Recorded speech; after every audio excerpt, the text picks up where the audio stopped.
Okay, Greg Pickle. I don't know about you, but I'm still smarting from that Dallas Cowboys playoff loss. I'm sure you are. And I'm sure Audrey Snyder will have something to say about it to me very soon. That's correct. But I'll take my lumps on that. More importantly, it's time to talk a little bit of Penn State football. As we get into the middle of January, it's going to be winter conditioning time for James Franklin's program. And Penn State loses a couple of juniors that are talented players, and it will affect the 2017 team a little bit. One is Garrett Sickles, the pass rusher. Yep. The other, though, is Chris Godwin, who had the great game in the Rose Bowl, an 1,100-yard receiver in 2015. I think clearly their best receiver the last 2 years.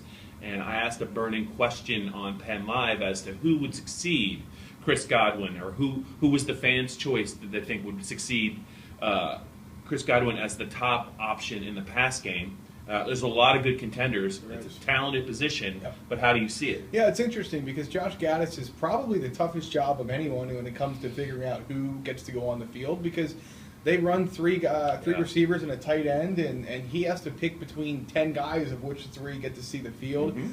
Irvin Charles, the greatest thing since sliced bread, according to James Franklin. We're kidding, but James Franklin's giving him a lot of high praise for a guy that is still working on putting it all together. Yeah. I think him and Juwan Johnson need to take a step forward. Yeah. I think the guy that already took it, and my pick for this question, is Saeed Blacknall. Yeah. I think that he was suspended for the Rose Bowl. He obviously has some things to work on in that department, but I liked what I saw from him when he was on the field.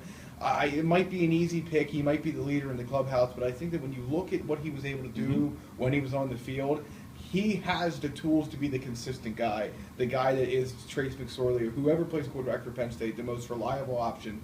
My pick is Saeed Blacknall. Well, I'm pretty sure it's going to be Trace McSorley unless there's something you're not telling me. I know. I'm just throwing it out there. People love to talk about quarterback. Yeah. No, there will not be a quarterback competition. Let's get that out of the way. Saeed Blacknall had a great game against Wisconsin. Maybe arguably one of the 2 or 3 best players on the field for Penn State. He was very good in the second half of the season once he came back, I think, from a finger injury. Right. Rangy guy who can go get the ball. He's good after the catch. He's a logical contender. I've heard from some fans, and Mike Jasicki's name's come up. He's a tight end. I don't know that Mike has the foot speed, really, to be a dangerous receiver, on 4 or 5 plays in a game. I think he's a player, Greg, that once or twice in a game will be a matchup problem, especially in the red zone. Yep. And he's a legit candidate for another 50-catch season. I think Blacknall is a good candidate. I'll give you 2 names, though, that I'm just going to be curious to see them unfold. One would be Irv Charles, just because he did show. I keep hearing about his talent, and not just from James Franklin.